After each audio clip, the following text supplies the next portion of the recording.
किसी भी क्षेत्र में सफलता प्राप्त करने के लिए इंसान को हमेशा खुश रहने की कला सीखनी होगी और सकारात्मक नजरिया रखना होगा। आज हम आपको ऐसे 4 तरीके बताएंगे जिससे आप हमेशा खुश रहेंगे और सकारात्मक रहेंगे। तो चलिए वे तरीके हम एक रहस्यमय कहानी के माध्यम से जानते हैं। तो चलिए शुरुआत करते हैं। बहुत समय पहले की बात है, एक छोटा सा नगर था। उस नगर में एक बहुत ही धनी सेठ रहा करता था। उस धनवान सेठ के पास कहने को सब कुछ था, किसी चीज की कोई कमी नहीं थी। उस धनवान सेठ ने अपने जीवन में बहुत बड़े बड़े मुकाम हासिल किए थे। उसने अपने जीवन में कई सफलताएं प्राप्त की थीं। वह जिस नगर में भी व्यापार करने जाता, वहां पर भी उसे सफलता मिलना निश्चित था। वह अपने जीवन में कभी भी हारा नहीं था। उसका व्यापार भी खूब जोरों शोरों से चल रहा था। उसके पिताजी ने उसे ऐसी 4 बातें बता रखी थीं जिसका वह नियमित पालन किया करता था और उन्हीं बातों का अनुसरण किया करता था, और उन्हीं बातों की वजह से उसका जीवन बड़ा ही सुखमय था। वह जीवन के हर क्षेत्र में सफल था। ऐसे ही काफी समय बीत गया और अब वह धनवान सेठ काफी बूढ़ा हो चुका था। अब उसे लगने लगा था कि मेरी मृत्यु बहुत नजदीक है, मेरी मृत्यु कभी भी हो सकती है। और वह जानता था कि उसका बेटा बहुत भोला है, बहुत नादान है। उसे अभी दुनियादारी की समझ नहीं है। इसलिए उसने अपने बेटे को अपने पास बुलाया और अपने बेटे से कहा, बेटा, मैंने अपने पिताजी से 4 बातें सीखी थी और उन्हीं बातों को मैंने अपने जीवन में उतारा। उन्हीं के अनुसरण की वजह से आज मैं अपने जीवन में इतना सफल हूँ, अपना जीवन सुखमय पूर्वक बिता रहा हूँ। उन्हीं बातों की वजह से आज मैं इतना सुखी हूँ, संतुष्ट हूँ और इतना धनवान हूँ।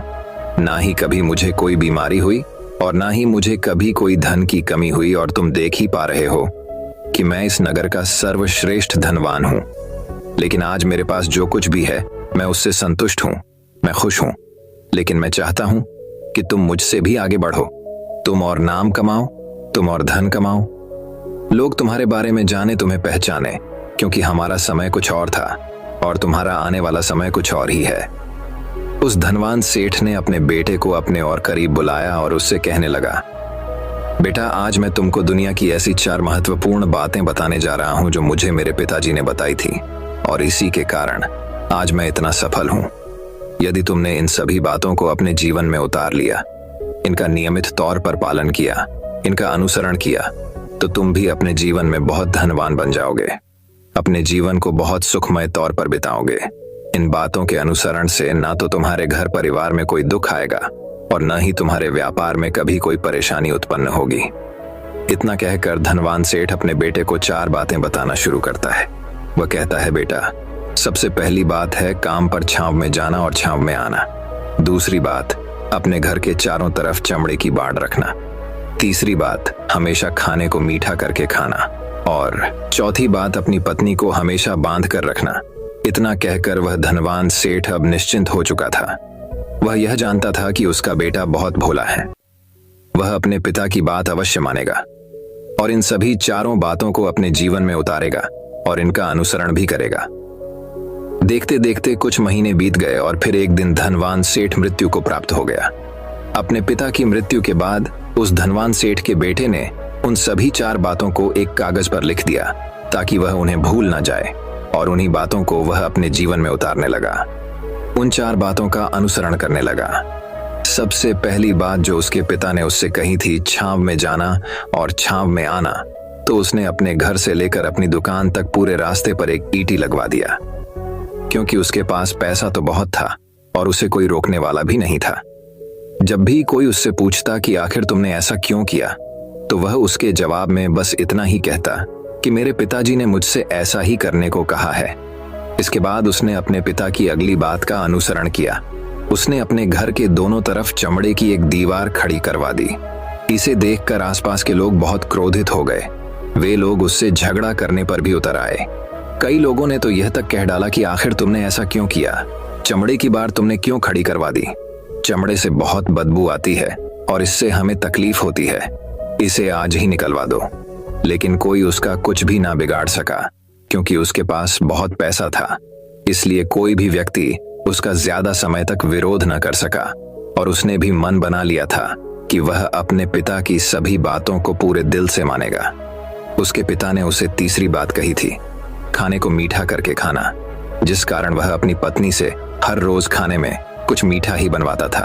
कभी सेवियां, कभी खीर, कभी हलवा, तो कभी मिठाइयां। हमेशा यही सब खाता रहता।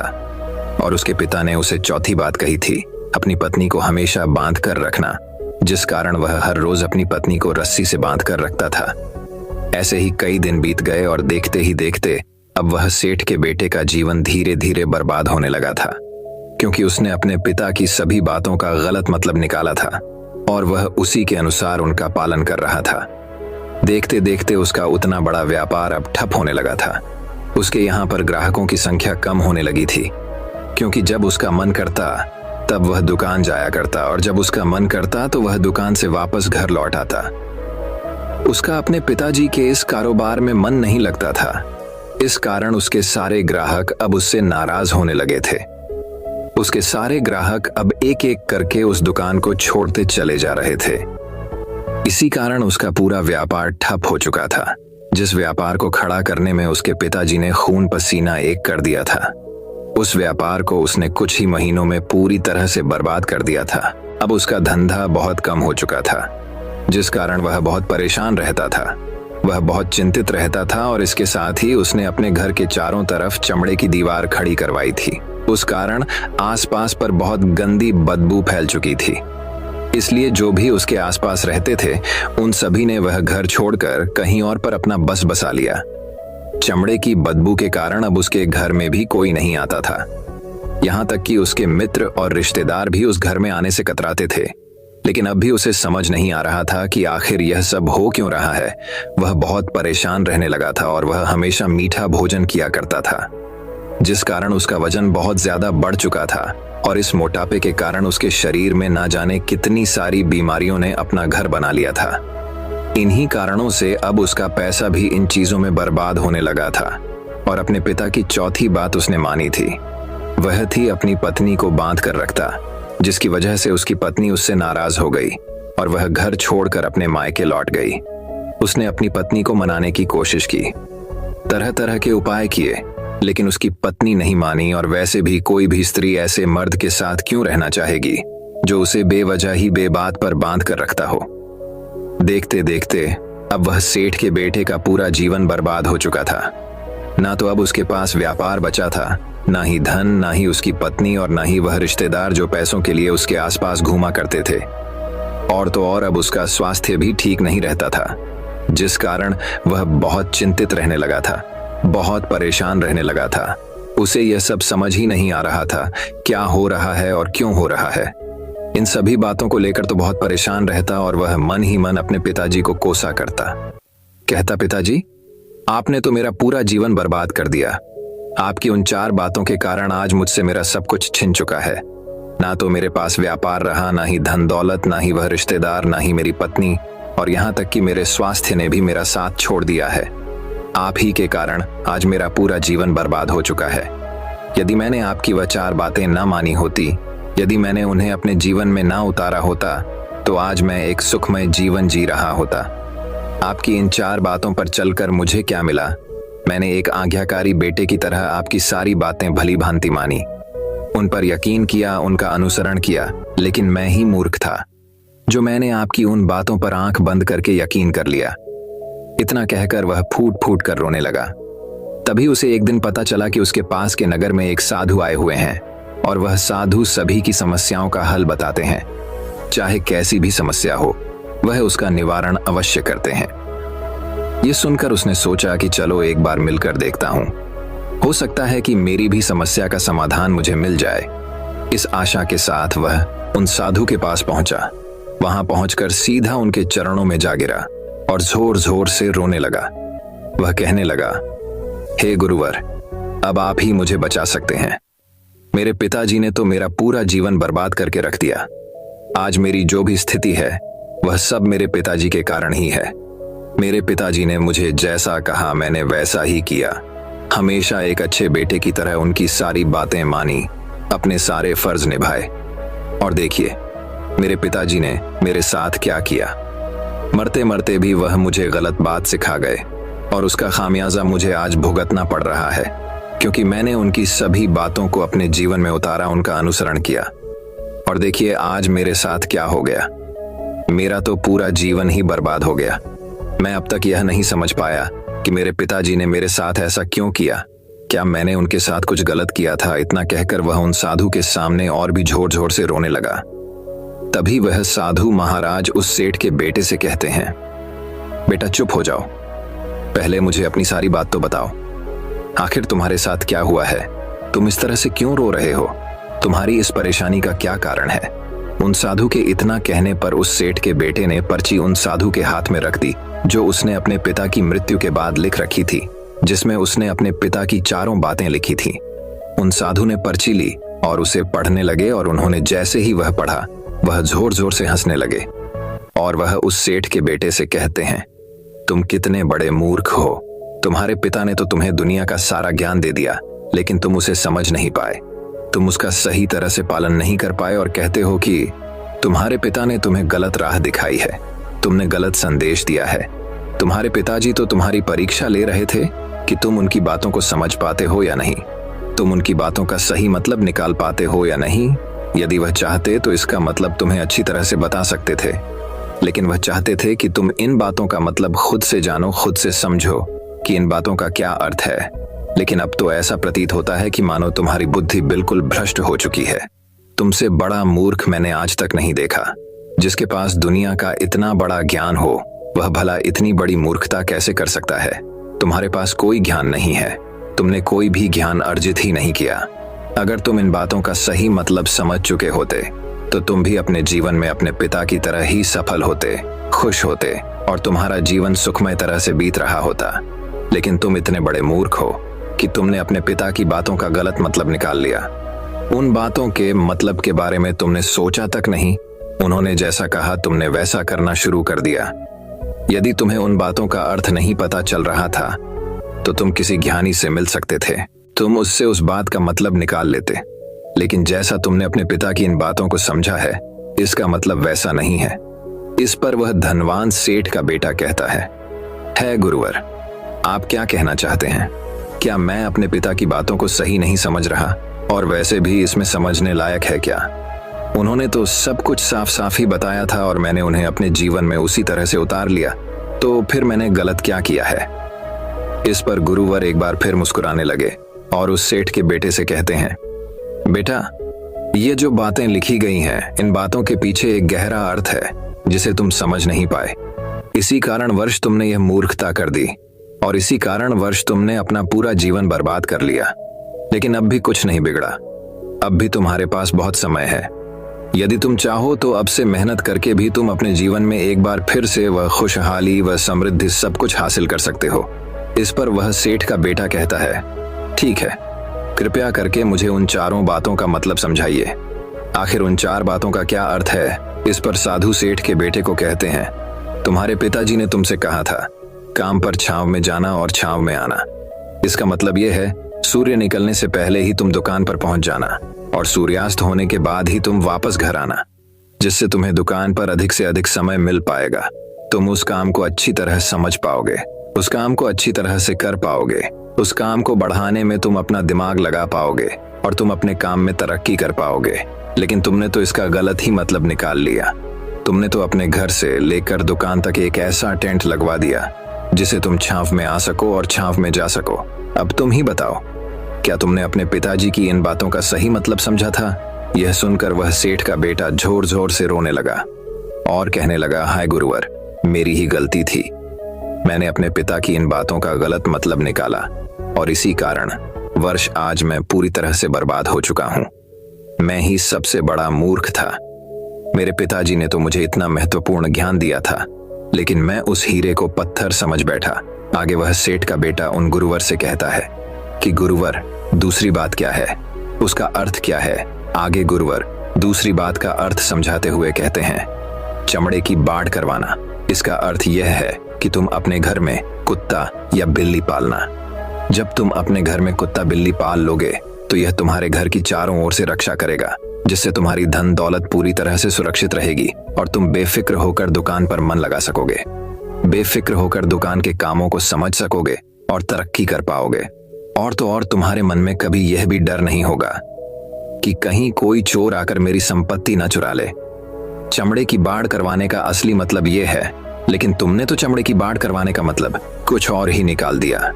तुमने तो अपने घर की 2 दीवारों को ही चमड़े से पूरी तरह से भरवा दिया, जिस कारण आसपास गंदी बदबू फैल गई। तुम्हारे आसपास के पड़ोसी भी अपना घर छोड़कर कहीं और चले गए। यहाँ तक कि तुम्हारे मित्र, तुम्हारे सगे संबंधी भी उस बदबू के कारण तुम्हारे घर पर आने से कतराने लगे। और अब हालत ये हो चुकी है कि ना तो तुम्हारे घर पर कोई आता है और ना ही कोई जाता है। और इसी कारणवश लोग तुम्हें नापसंद करने लगे और तुम्हारी बर्बादी का यह भी कारण है। आगे सेठ का बेटा कहता है, गुरुवर, ये सब तो ठीक है, लेकिन ये खाने को मीठा करके खाना, इसका क्या? मैंने इसका भी अर्थ गलत निकाला है क्या?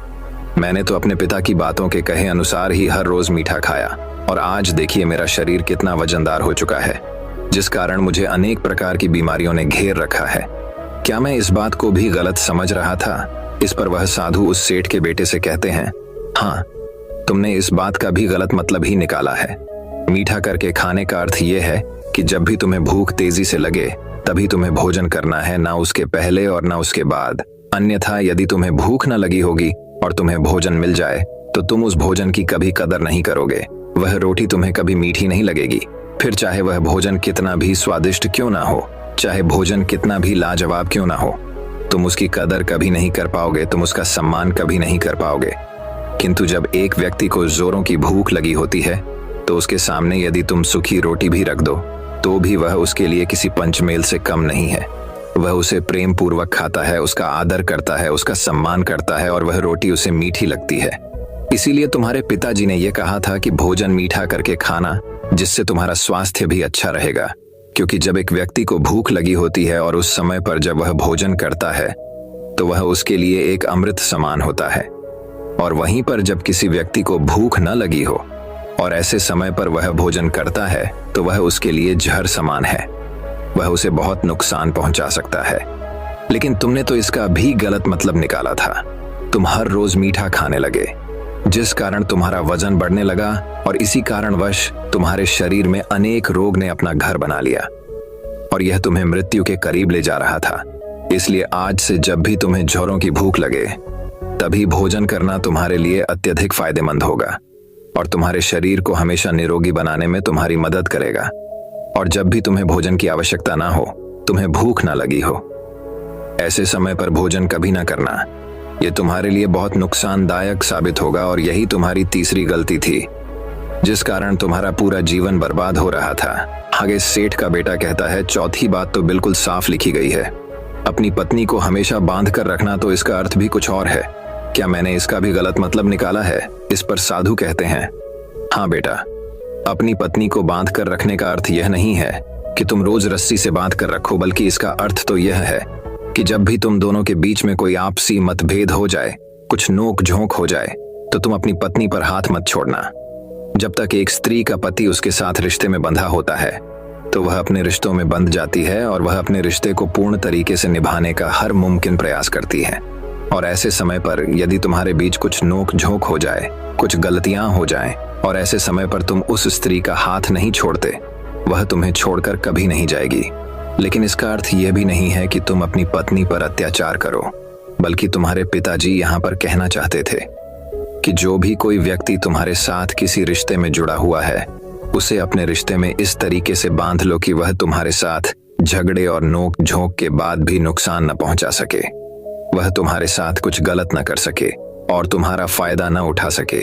अपने रिश्तों को हमेशा बांध कर रखना, उन्हें खुला मत छोड़ना, अन्यथा वह तुम्हारे हाथ से फिसल जाएंगे। और हम में से अधिकांश लोग अपने जीवन में यही गलतियां करते हैं और अपने नए रिश्तों को कभी समय नहीं देते, जिस कारण उनका रिश्ता उतना मजबूत नहीं हो पाता, और इसी कारणवश वह अपने रिश्ते से हाथ धो बैठते हैं। और यही गलती तुमने भी की। तुमने तो अपनी पत्नी को बांध कर रखा था, तो भला वह तुम्हें कैसे माफ कर सकती है? और यही कारण है कि वह तुम्हें छोड़कर चली गई। तुमने जो अपनी पत्नी के साथ किया वह माफी के लायक नहीं है, लेकिन तुम्हें अपनी पत्नी से माफी मांगनी चाहिए क्योंकि तुमने गलत किया है। इसलिए जाओ और अपनी पत्नी से माफी मांगो, उसे वापस कर लाओ। और यही वह 4 बातें थीं। तुम्हें तुम्हारे पिता ने समझाने का प्रयास किया था, लेकिन तुमने इन सभी बातों का गलत मतलब निकाला और इसी कारणवश तुम पूरी तरह से बर्बाद हो गए। किंतु अभी भी तुम्हारे पास बहुत समय है। यदि तुम इन सभी बातों का सही से अनुसरण करते हो तो तुम अपने जीवन में एक बार फिर से वह सब कुछ हासिल कर सकते हो जो तुमने खोया है। यह सारी बातें हमारे जीवन की पूरी परेशानियों का समाधान है। तुम किसी भी तरह से इनको देख सकते हो। यदि तुम कामयाब होना चाहते हो तो तुम्हें मेहनत करनी ही होगी। सूर्य निकलने से पहले तुम्हें अपने घर से निकलना होगा और हमेशा सूर्य के ढलने के बाद ही तुम्हें घर वापस लौटना होगा, ताकि धन दौलत को कोई तुमसे छीन ना ले।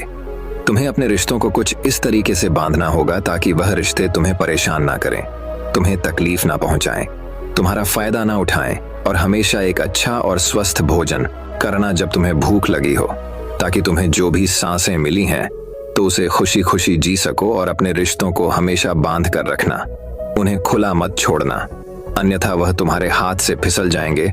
और अपने घर में अवश्य ही कुत्ते या बिल्ली को जरूर पालना, ताकि तुम्हारा धन हमेशा सुरक्षित रहे। इन सभी बातों का अपने जीवन में अनुसरण करने के बाद तुम अपने जीवन में सब कुछ एक बार फिर पा सकते हो जो तुमने आज तक खोया है, और हो सकता है कि तुम इससे भी अधिक उन्नति कर पाओ, इससे भी अधिक समृद्धि पा सको, अपने जीवन को खुशहाल और सुखमय बना सको। इतना कहकर साधु शांत हो गए और सेठ का बेटा भी अपनी सभी गलतियों को समझ चुका था। उसने उन गुरु को प्रणाम किया और वापस अपने घर लौट गया। उसने उन सभी चारों बातों को अपने जीवन में उतारा, उनका सही सही अनुसरण किया। उसके बाद से उसके जीवन में सकारात्मक प्रभाव दिखने लगे। वह एक बार फिर से अपने व्यापार को खड़ा करने में सफल रहा। वह एक बार फिर से अपनी पत्नी को घर लाने में सफल रहा, और देखते ही देखते उसका जीवन सुखमय और आनंदमय हो गया।